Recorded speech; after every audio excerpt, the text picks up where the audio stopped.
Welcome everybody to the Sunset Flip Wrestling Podcast, home for all wrestling, everything wrestling.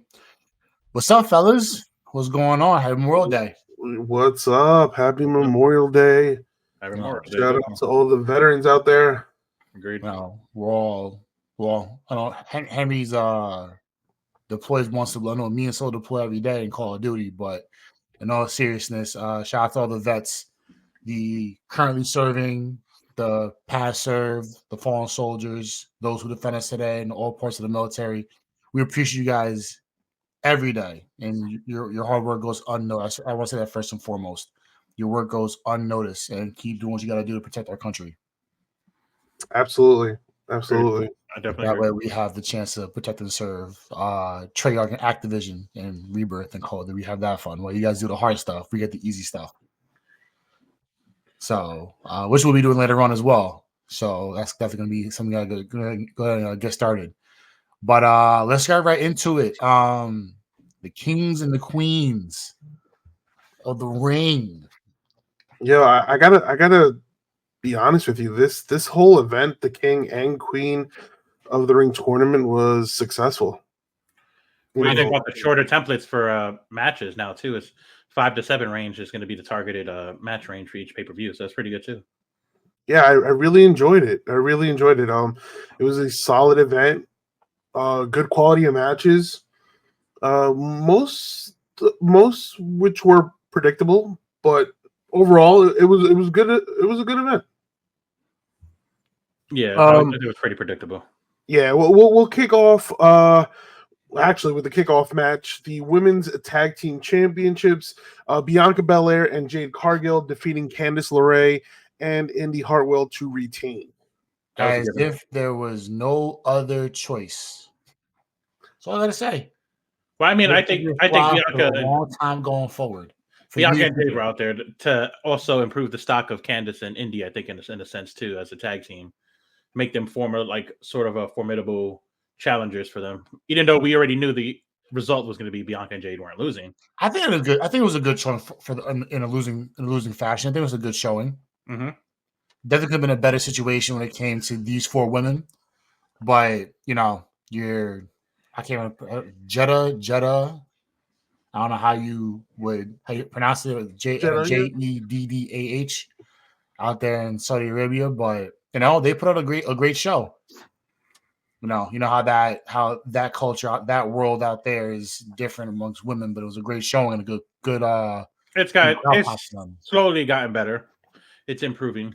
We always got to highlight the positives. It's slowly improving for women out there, as you see now. You remember, we went from not being able to showcase women on the shows at all to actually being able to showcase them. Yeah, so that's progress itself. And shout out to them. Times always change. We can't go backwards. We only go forward. So I'm definitely looking. Not to mention, you kick off a quote unquote pay-per-view or a PLE with 4 women in a area where women don't get much airtime, if anything at all. So this was a big win for not only the women, but for WWE and for the world of Saudi Arabia. Yeah, I mean, listen, this match it was a good effort from the challengers. It was the way they approach the tag champs by focusing on Belair's knee, then Cargill making the hot tag, taking out both LeRae and Hartwell, and then the finish, which we saw the tag champs execute a DDT into an Ocean Cyclone Suplex, which might be their new finisher going forward. I really do. Yeah, I really do enjoy the team of Belair and Cargill because of their ability to coexist, and their willingness to perform tag team moves. Yep. So, I'd say the women's tag team division is on the come up. Yeah, I mean, if you think about it too, a lot of these women have been wrestling for a while, especially Candice. We know she was in the Indies for a long time and known for being a great wrestler in the Indies, wrestling both men and women. So, I mean, for her to be on a big pay-per-view in Saudi Arabia, where obviously things are changing for women, is definitely a big thing for them. And then obviously for Bianca and Jade's reign, obviously is a good thing for them to successfully defend the title. So it was a good match overall. It was an opening match and it served its purpose as a good opening match. Yeah, there's been a lot of focus on the women's tag team division as of late. And now, the tag champs have a date with Zoe Stark and Shayna Baszler, which should also be another banger of a solid match. match. Yeah. Thank So, you, Triple H, for focusing on tag team wrestling. That's the one thing we need to say. yeah, it's been a while. It's been neglected for years and years and years, and then now it's like, all right, let's bring it up a notch. Then we have the second match on the card, the Women's World Championship match. Liv Morgan is your new Women's World Champion, defeating Becky Lynch. So now you have what I thought I personally said would be Becky, but now you put Liv as her winning her title. Right now she gets the title back, Right. which shout out to her first and foremost. But now you just threw on extra layers into not only Liv versus Becky in a rivalry, but now you already have Easter eggs going forward for Liv and Rhea. So now you have 3 women who, in any which way, have beef with each other. Now you can put them all together whenever Rhea comes back. Whether if the injury is actually legitimate or she's just doing it's legit, but I think she's just taking time to recuperate. Yeah, so just like a time and let this rivalry grow until she gets back into it. Well, here's the thing: sort of like those 3. Shotzi had the same type of injury, like she had a knee injury. Mm-hmm. We know that, but she also got treatment for her back while she was injured. So maybe maybe Rhea's doing the same thing. So my guess is she'll be back hopefully by SummerSlam. Would be the best case scenario. I was going to say that I agree with you, B, that Becky probably would be inserted into that. We probably might get like a triple threat match. But in the essence, look back with Liv. So, but in the essence of the match and just the feud, I would like for it to be a singles match between Rhea and Liv. Liv and Dom. Yeah, and I think crazy thing is, as much as Rhea is going to be like a face in that feud, I feel like Liv would probably get the one up on her in the first match, and Rhea would get the second her later on at some point, just for storytelling. Because like I said, Triple H is big on storytelling. That's how I think. But this match served its purpose. Actually, I believe both Becky and Liv's outfits were inspired by Britney Spears' old music video.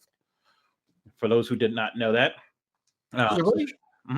So shout out to them for that. Yep, Britney Spears' old music videos. Shout out to them for that. Again, but it was the result that I predicted was going to happen, that Liv was going to win for storyline purposes and for everything. Rhea coming back as a face, probably coming from a disbanded Judgment Day, because we know that's coming. Obviously, Damian Priest said something on Twitter about Dom, what have you done? So we know. Yeah, I think this was a pretty predictable match. Mm-hmm. Once on the pre-show, once Liv Morgan did her promo, only to be interrupted by Dominic Mysterio, it was only a matter of time before he got involved. And seeing that Dominic Mysterio was in Jeddah, I automatically knew. I was like, all right, this is Liv Morgan's match to win. And overall, it was a solid match. Liv really held her own in this match, escaping the disarmor, countering the manhandle slam with a code breaker. Several moments in that match, you saw the frustration kicking in for Morgan, and you thought, all right, is she actually going to capture the title? But once I saw like Dominic Mysterio make his way ringside, I just saw it was only a matter of time. Mysterio tried sliding a chair in for Becky Lynch to use, which she refused, and then that only caused a distraction because Mysterio distracted the referee, allowing Morgan to hit Lynch with a DDT on the chair, and then Oblivion to win the title. So I don't think a lot of people should be shocked by this result, because I think this is something that's been brewing for the longest, right? And I think there is, we mentioned it on the podcast, a secret partnership between Liv Morgan and Dominic Mysterio that hasn't gone out to the public yet. It's only, again, it's going to be within the next couple of weeks where you're going to see that Dominic Mysterio was in cahoots with Liv Morgan this whole time. So we're not going to love the whole switch up. And that's where Dom's going to be like loved again instead of being hated. and we'll see what goes. We'll see how it goes. I think this is only going to implode the Judgment Day. This situation right here, because Correct. Last episode of Monday Night Raw, right? We saw Liv Morgan get out a black SUV, right? The same SUV that Finn Balor came out of, right? Then, Finn Balor himself, they're already planting seeds for Finn Balor against Damian Priest. Once Finn Balor wins Money in the Bank. Yeah, I feel like the only person when Rhea comes back that is only or is truly going to have Rhea's back is going to be Damian Priest. And that's when the whole Judgment is going to implode. You're probably going to see. Oh, and R-Truth. Don't forget R-Truth's still part of Judgment Day. From a distance. From a distance. Part of it. From a distance. No, but and we know there's history, right? We with Liv Morgan and Finn Balor, because Liv Morgan and Finn Balor teamed up, with AJ Styles against the Judgment Day. So there's some history there. I'm just saying it's just, again, only a matter of time till the Judgment Day is right. And before we move on to the next match, there's one other point I want to point out. A lot of people are saying, "Oh, Becky losing is an indication of her leaving WWE because she hasn't signed." They're not going to let her go. I don't think she wants to go anywhere. She resigned like 3 weeks ago. Yeah, I think they haven't confirmed it yet. They're still waiting on confirmation. There's rumors that she has, but nobody can confirm it. I think her contract's set to expire in a couple of weeks, supposedly, but I'm sure they're going to get it done because Seth Rollins resigned. But an interesting tidbit, I don't know if everybody caught what's happening today with the matches. Obviously, we know that they abolished their rematch clause a while ago for the championship. So I found that interesting that Becky has a rematch clause with her. So that means obviously she's probably re-signed already, or she's going to resign. And obviously that's just a little good thing for her, because if you're leaving the company, they're not going to give you another title match right away. Nobody's going to walk out just because, get a belt and leave. She was supposed to get some well-deserved time off, and I think that's what's going to happen. I think the time off, and then due to Rhea Ripley's injury, then she stuck around for a little bit longer. We're going to get Becky Rhea part 2 coming up. But I think I think we're going to get Becky Lynch and Liv Morgan tonight on Monday Night Raw, and then does Dominic Mysterio get involved again? Okay, so if he does in fact get involved, that means Becky's going to be out for a while. And it makes sense with Seth being gone with the knee, because that knee's not looking good. So he'll be with her. She'll be with him for the long haul for a while, just rehabbing, getting right. So definitely, if Dom shows up again, then Becky's losing in probably the same exact way as what happened in Jeddah, and then that's that. Right. They'll Becky for like 3-4 months. Use Liv now to push new talent, in which we'll talk about going forward with the Queen of the Ring tournament. But you have a bundle of options to push Liv the way you did Liv before Rhea got the title originally, until Rhea gets back. Well, Liv is also one or two championships away from being a Grand Slam champion too. Yeah. So moving on to another championship match. It's the IC title, the Intercontinental Championship. Sami Zayn defeating Chad Gable and Bronson Reed. That was a really good match. It was. There was no reason for Sami to lose at this point. Chad's chase for Sami is going to become maniacal, and the worse it gets, the better it is for us. I think in regards to the match, there were lots of entertaining spots in the match. I think the double ankle lock was pretty cool. It's not the Bronson Reed for having a good showing. Yeah. However, with Bronson Reed, it's kind of unfortunate because per Gable.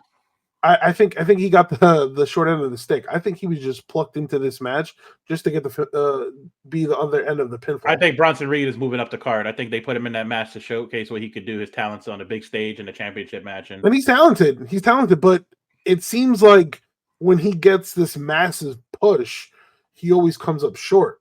Right. And no disrespect, but it's kind of like similar to Jey Uso.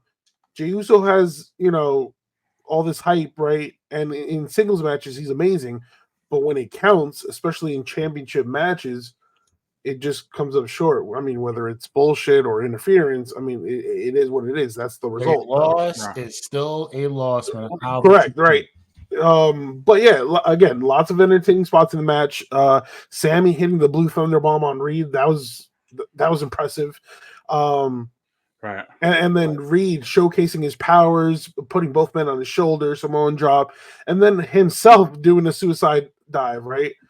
And then the biggest factor in that match was Otis, who, clothesline Reed during the end of the match, and then Gable threw Zayn out of the ring and told Otis to do the same to attack Sami Zayn. And You think that then was accidental, or you think that was Otis finally turned on Gable and said, "I'm done with your shit"? No, yeah, no, I think he's just frustrated. I don't think he fully turned. Not yet. I think if he gets using some chump change shit again, like what happened in Jeddah, I think I think he's gonna finally give up. Like, fuck this, I'm out. Yeah, no, I think that moment of hesitation, right, is just, I think, a matter of time where Gable does turn on Otis. I think Right. Otis was legitimately going to attack Zayn, but then Zayn just moved out of the way, which obviously he attacked Gable. And then with Gable down, Zayn into the ring, hits the haluva kick on Reed and won the match. But we've seen Chad Gable talk backstage to the Creed brothers, right? And we've seen Ivy Nile team with what's her name? Maxine, right? And I think Ivy Nile is going to get sick of losing because Maxine is always the one getting pinned. I think she's just gonna turn automatically. Right. I think you're starting to see that slow transition into the Creed brothers and Ivy Nile joining Chad Gable. And when that happens, that's when you can actually picture Chad Gable winning the IC championship. So my question is, he does that, but then what do you do if you're disbanding Alpha Academy, which is currently Otis, Tozawa, and Maxine? Obviously, what do you do with those three after? That's a good question, because I think, do you put a returning wrestler with them as Alpha Academy 1.0 versus Alpha Academy 2.0, or do you? To be honest, Tozawa's a comedy gimmick, even though he is skillful in the ring. But the way that he's being presented is just a comedy character. Same thing with Otis. Otis had a shot at being a legitimate talent, just never got it together. So it is what it is. Right. And then Maxine and Ivy now, I feel like down the road are gonna lock, in the ring with each other, with Ivy now getting the best out of Maxine. So it's like she's gonna get a big singles push, which I heard they want to push her anyway. Yeah. So that's with Liv Morgan being, no Rhea, no, now at this point soon will be no Becky. So it's like, who else? You have a hole in the babyface division, yeah. Who else is going to be around? You could do all but so much to push talent. Now's the chance to bring up whoever you want to bring up that has not been utilized or is poorly utilized, and give them shots at championship matches, opportunities to get involved in those matches. Right. Because Liv's fighting champ. So those are options you could throw right in. So yeah, I think you need time to showcase a lot of these women, because right now in that main event scene for the Women's World Championship, it's just Liv Morgan and Becky Lynch and nobody else, because Jade Cargill, let's say, I know they're on SmackDown, but Jade Cargill and Bianca Belair, right, they're in the tag division, right? So they have that on lock. And then the other person that could probably be plucked into that rivalry is probably Lyra Valkyria, which we'll speak about in a couple of minutes. So, and don't forget, there's also one interesting name that Raw got in the draft too, that she was getting some run in the championship scene, was Kiana James. Don't forget about Kiana James, right? Yeah. So, but back to just a Sami Zayn match. It was a really good match. Had some great spots, like Soto said. Bronson Reed keeps coming up short, so hopefully he finally gets the big win. Same thing with Jey Uso at some point, whether it's Money in the Bank or whether it's down the line, one of them wins one of the mid card or upper card titles. Who knows? I know there's rumors of them bringing back the European Championship. I've been hearing floating around online a little bit here and there. I don't know if that'll be for NXT Europe. They bring it back, which I know they've been talking about launching for a while, or whatever they plan on doing. Overall, this match was a great match, which we all knew when we discussed it last time. It was going to be one of the more underrated matches in the card. So it served its purpose. We knew Sami Zayn would retain. I picked somebody obviously different just to go, not be the same with every match result. But Right. yeah, Sami Zayn was probably the more practical person to win. Yeah. We move on to the Queen of the Ring finals, in which Nia Jax defeats Lyra Valkyria to become Queen of the Ring. Shout out my stomach.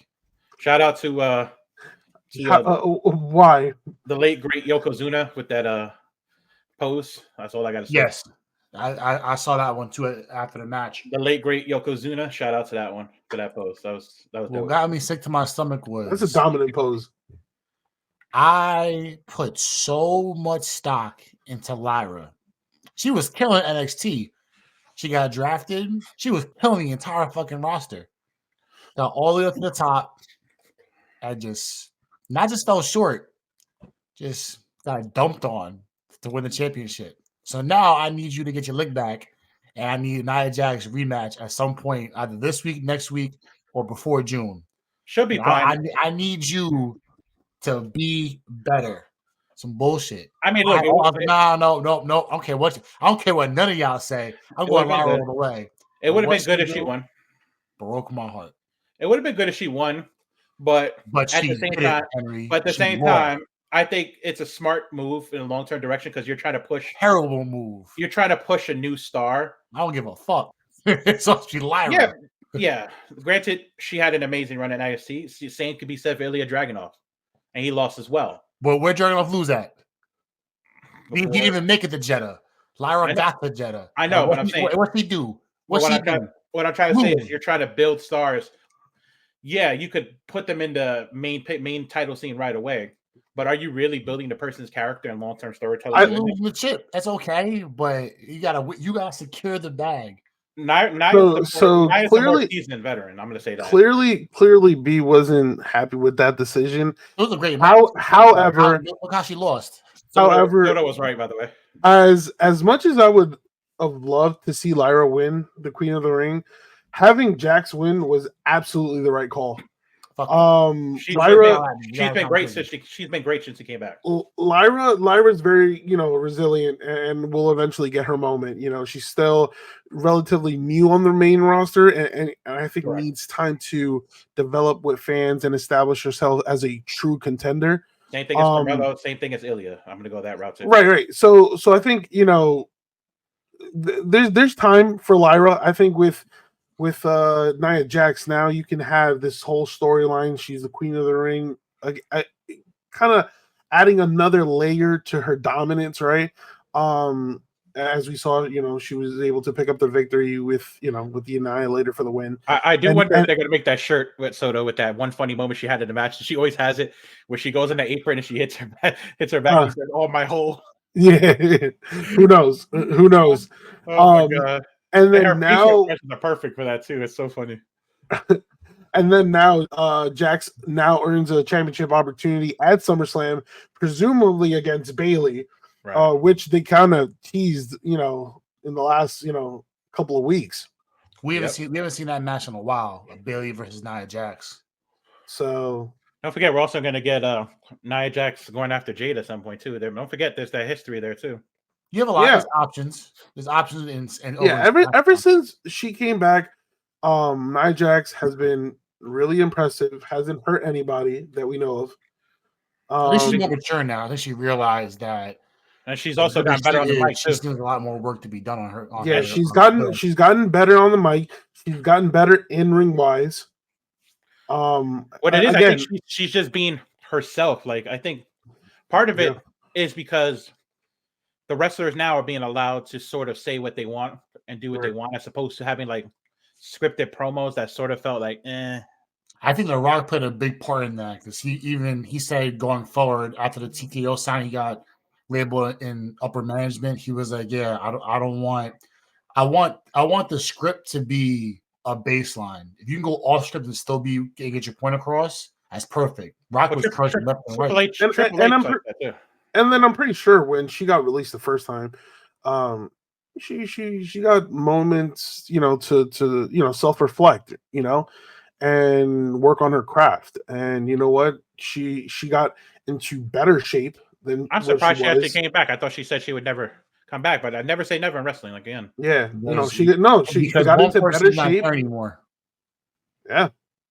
The reason for everybody's release, per se. yeah, I will say this: that final move she did on Lyra was brutal. The pose was dope as hell. Broke my heart. But man, that move was impactful. Like that was one of those moves. Like it was like holy shit. Like she's done. Like there was no kicking out of it. Yeah, no, of course. It looked really impressive. And you know what? To be honest with you, as long as it doesn't hurt anybody, she just keep doing it. You know what hurt? It hurt me. It hurt my. If I had, It if I hurt threw your soul. $10 on FanDuel, I would It watch hurt your them out. soul. Well, Soto did predict Nia winning, so Woo! You know what I'm saying? I had Lyra all the way. Fuck it. Oh well. We will. But you know who I also predict? Gunther winning the King of the Ring. I said it. I've been calling this for weeks, for months. Yo, last week's episode, again, it was really tough to choose between Gunther and Jay. Who's going to the finals? Gunther and Jay Uso because of storyline purposes. Thank God I stick to my gut. Gunther. I'm glad you roll me, Soto. So there's a theory. There's a theory going around that Gunther is going to wait a while to challenge whoever it is for the championship. We don't know who it's going to be because obviously they didn't say it could be the respective bands. They said basically you can get a championship. Oh, well, I thought it was going to be SummerSlam. I don't know because I feel like they're leading towards a program that's been building from SummerSlam for a while, which is McIntyre versus CM Punk. Yeah, no, but Punk is back in the ring working out.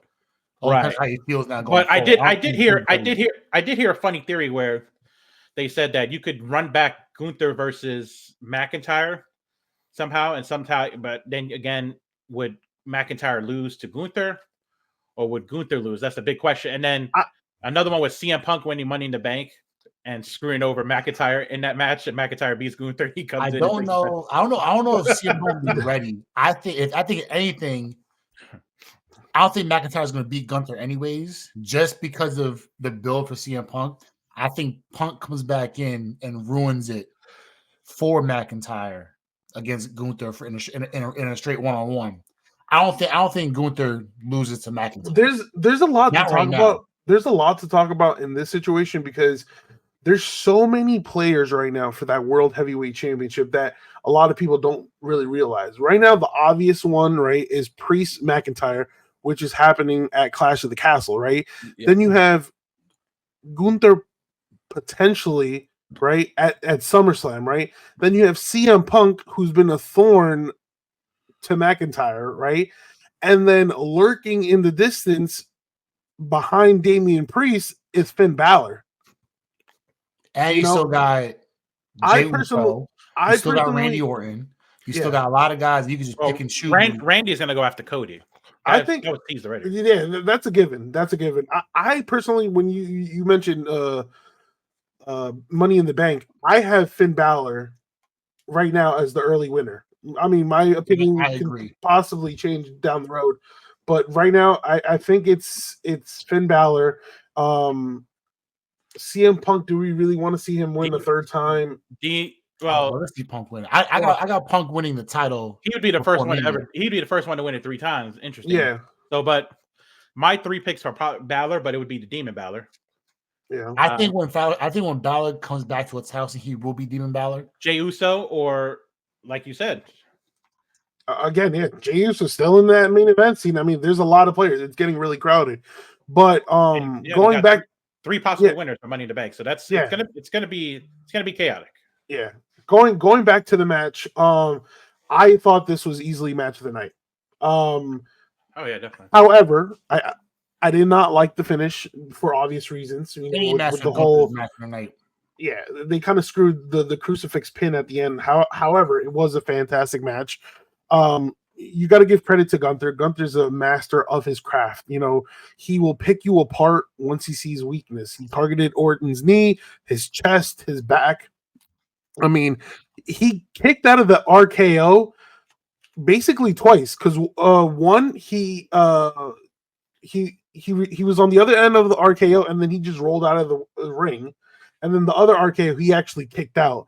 And then with Orton, we saw vintage Orton at times, as hitting the hanging DDT on Gunther, as well as dropping him on the commentary's desk several times. But ultimately he came short to the King General, and then now Gunther is King of the Ring, and now I think the winner of Priest and McIntyre, that's who he should target for SummerSlam. But there should kind of be a twist, maybe a triple threat match in which you probably plug in CM Punk. And then as for Randy Orton, a date with Cody Rhodes is happening, but he's just gonna have to wait a little bit longer. Yep, I agree. Then we have the main event, which was the undisputed WWE Championship match. Cody Rhodes defeating Logan Paul to retain. I mean, whoever thought Logan Paul was the same idiots that don't vote for Jake Paul versus Mike Tyson. It's not going to happen. Not right now. We're not going to unify the United States. Who's going crazy? You're going to have the United States champion win in Saudi Arabia. Kind of irony in a way, don't you think? But there was no way Cody Rhodes was losing this match. Oh, no, not in this, not so early. Cody's not losing. I would put my whole bank account on the line. So, B, what did you think of Cody bringing back a banned move in the match? It's Cody. Who's gonna tell Cody no? At this rate, at the stock rise that he has right now, and it's still climbing. Who's gonna tell him no? He brought back the Vertebreaker, so that was an interesting one. Yeah, who's gonna tell him no? Yeah, a lot of people, a lot of wrestlers today who do certain moves, oh, this guy got cleared for it, or the guy knows what he's doing. I think Cody might be, if not Sami Zayn or Ricochet, he might be the safest wrestler to be in the ring with. Or AJ Styles, one of those four. Or Baron Corbin. He might be the safest wrestler to be in the ring with. Baron Corbin. And Logan Paul don't care. So he's like, oh, if it's gonna turn heads, why not? And a Vertebreaker, that's about as wild as a move as you can make, without. Yeah, because one bad move, and that's it. Safest wrestler is probably Cody, Roman, Baron Corbin. There's another one that's very underrated. One of the safest workers, and The Miz. But in regards to Logan Paul, like, I have yet to be disappointed with a Logan Paul match. He's one of the better celebrity wrestlers they have. His stock is better celebrity. I think he might actually. He's the best celebrity wrestler. He is the best celebrity wrestler. Yeah, he's honestly a natural. I mean, listen, he's simply talented, and he's actually dedicated to his wrestling career. And then he's a great heel, as he still found a way to use the brass knuckles on Cody's ribs, and eventually in the match hitting Cody Rhodes with a low blow. I will say that I did love the Graves teaser for future Corey Graves coming back. I will say that. Oh, we don't come back. Bro. I don't see. That's the thing. I don't know if that was a teaser. He's been training to come back, to make a comeback. No, he's coming back because Edge came back and he had the same thing that Edge had. Because Kurt Angle got it years ago, but then you see the results of it. Edge has been working at it. Daniel Bryan's been working at it. Obviously, Stone Cold lost his career because of it. But Corey Graves has been. I mean, he's still in great shape. He's just not. No, he is. But I'm saying I think he should just stay commentary. I think that's his best role. In WWE, going back to being a wrestler, it's like, where's he gonna fit? Right now, exactly. Drop him somewhere with NXT. He's not gonna work NXT and then go do house shows and go do live TV. There's a reason why I think they're doing that, and it has to probably do with Big E, because obviously we know Big E's in-ring career is over. So I feel like if Graves come back, that opens up a commentator spot where they can insert somebody. Well, that's also possible too. That makes a lot of sense, because you have Big E just doing interviews. And he's doing the pre and post of the PLEs. And so he's a great personality to have on the air too. He could call a match, but he's funny. Yeah. Same thing as CM Punk. He's a natural on the mic. So yeah. So I mean, but we have to talk about the highlight of the match, which was definitely Logan Paul's frog splash on Cody through the commentator's desk. And let me tell you, this is again within all the changes that has happened throughout, the last couple of months or even a year. That camera angle was on point. The fact that they used like a drone for that shot, it was amazing. It was simply amazing, and you just gotta like appreciate little details like that. So that was pretty cool. Kevin Dunn would never. What's up with you and Kevin Dunn, bro? We would have had 10 camera cuts before. Henry has a personal. What is good with you and Mike and Kevin Dunn? Henry has a personal vendetta. I hated the camera. I hated all the camera cuts. They took away from the essence of the move, which I love the drone, like you said, of seeing the move. You've seen it from a different angle as opposed to having the camera cuts, which makes it and sells the move more realistically. And again, storytelling. It's a big thing. If you're cutting away from it and not showing what's happening, it sort of sucks, But you could say that and not emphasize Kevin Dunn's name. What's up with you and Kevin Dunn? Kevin Dunn, if you're watching this, please get on here and talk your shit, because you got one guy here. I think he's done does not appreciate your hard work for the years. Man's grown up off your work. Oh, I didn't say it was bad, but you just say it was good. Like I said before, as time goes on, things change. The camera angles back in it was a thing for the Attitude Era back in the day. It worked. Well, now it doesn't. Speaking about creativity and cameras and camera cuts, for those who didn't actually, watch the King and Queen of the Ring event, there was a new cryptid QR code during the event, right? Mm-hmm. It happened during Bronson Reed's entrance of a span of like 3 seconds. So QR code pops up. You click on, again, I say, the wrestling fans are the best detectives. So once I was able to, locate what was in that QR code. Okay, Sly Cooper. Yeah, it starts off with a phone call that, again, it appears to connect. And then in that video footage, you see an unknown individual playing WWE 2K24 with Bianca Belair versus Bayley. So that kind of caught my attention, because it's like, all right, is that a target? Are those two targets for Uncle Howdy and his new family, right?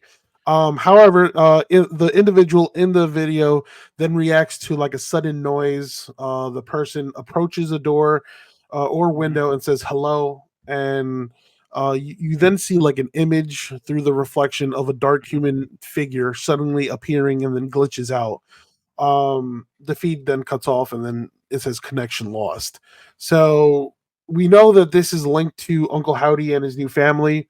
Again, it's been happening for the past couple of weeks. We've seen that takeovers, Twitter, Twitch streams, shows, throughout various weeks. And now it's only a matter of time till we get the full revelation of Uncle Howdy and who his family are. I mean, we have speculations that it's going to include Nikki Cross, Joe Gacy, Dexter Loomis, Eric Rowan, and maybe Alexa Bliss, even though that hasn't been confirmed yet. I think they're both going to be involved. Nikki Cross and Alexa Bliss going after Bayley and Bianca. There's a lot of, because if there's two women involved, why would you have that? I think Bronson Reed's intro being the only option being used for the Howdy QR code. I think Uncle Howdy and Bronson Reed, that Bronson Reed's probably first big, like, hey, you want a big push? Then here you go. You're gonna work with Bo Dallas. Yeah. So, and then there was also speculation that, real quick, Henry, on the pre-show, where when Cody's name was mentioned, there was also a glitch during Cody's name, so he could be another target. I don't want to. I don't want to. What's it called? I'm going to agree with you, Soto.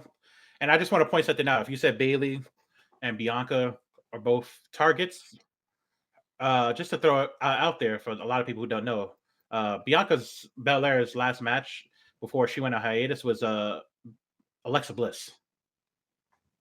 So, yeah, that was her last match before she went on hiatus. Alexa Bliss, Bianca Belair. Yeah, so there's definitely something there. And they're rumored to debut in mid to late June. I think that was what the QR code. So was pretty breaking much down. before Money in the Bank. Yeah, I think the rumor was June 17th, which is the Monday Night Raw after Clash of the Castle. Yes, June 17th. There we go. Yeah. I couldn't think it was June. Yeah, so there's June 17th. But it's going to be interesting. If they come that day, how many of them are there? What happens? I'm curious to see if Braun Strowman will be involved with it as well. So you never know. Yeah. To me, I see Bianca and Bayley being involved. It's a good way to put Nikki Cross and Bliss back into action. Just even losing faction, because the end game isn't really for them to be great. It's for them to be cause nothing but rampage and destruction while Uncle Howdy creates his kingdom. So we're talking about Clash of the Castle. So I think the goal is for Uncle Howdy to be the next big thing in due time. But they're not there to win right away. They're there to just do what they got to do and create turmoil. Make their presence known. And I think from here till that date, we'll see. I think we'll probably get more clarification on who they target. Yeah. You know, Cody's one, Jey Uso's one. We have to throw in Bianca Belair and Bayley because of the video footage. So there's a lot of options involved. Look at everybody involved in the family. You could put Bronson Reed can go with Braun Strowman, Dexter Lumis and Cody Rhodes, you know, Joe Gacy and Jey Uso. You can mix and match a lot of the male wrestlers, or even with women, Nikki Cross or Bliss, if Bliss is confirmed to be involved with the family. So you can do all that and create a number of turmoil. So remember, the Fiend never actually won anything until he actually won it, he actually got his title. He always just caused a whole bunch of ruckus, a whole bunch of chaos, great matches, and then he would lose and come back whenever he damn well pleased. So this could be another thing. As long as it's good promo, then that's all that matters. You want the attention to it. Yeah. But we'll see. Like I said, it's May's just about done. That's about what, 3 weeks from Clash of the Castle? June 17th? Oh yeah, 3 weeks. 3 weeks ish, something like that. Yeah. So you have now you can look at things now before it's like, oh well, we will see. Now it's become okay, now what are you projecting to see going forward? And then we Clash of Castle, and what if nothing shows that day on Sunday or Saturday, then you have what's going on Monday night. So that'll do it for us on today's episode, this episode of the Sunset Flip Wrestling Podcast. We want to appreciate you guys tuning in week in and week out, showing nothing but love. Unfortunately, the weekend is unfortunately for you guys, unfortunately for us, because of our busy schedules, we have a doubleheader going. If y'all gonna tune in now, if not, catch us in a few minutes as we run back AEW's Double or Nothing. So if you guys want to check out that episode in a few minutes, stay on. Can't wait for the links to pop up on our social medias, Twitter, YouTube, Instagram, Twitch, Facebook, wherever you want, wherever you get your stuff at, we have it there. If you want the audio for this episode, we are live on Apple, Spotify, Google Podcast, Radio Public Pocket Cast. Henry just hit a 10K parlay yesterday, so he's booking our place to Westwood One Radio out in California. Yeah, look at that! You got a piano in the background. Yeah, he's out there right now. He's already booking. You know, Bully Ray and Mark Henry gonna talk to him momentarily, and Dave LaGreca, who is a doppelganger for Henry. So until then, catch you on a little bit. See you on the next episode.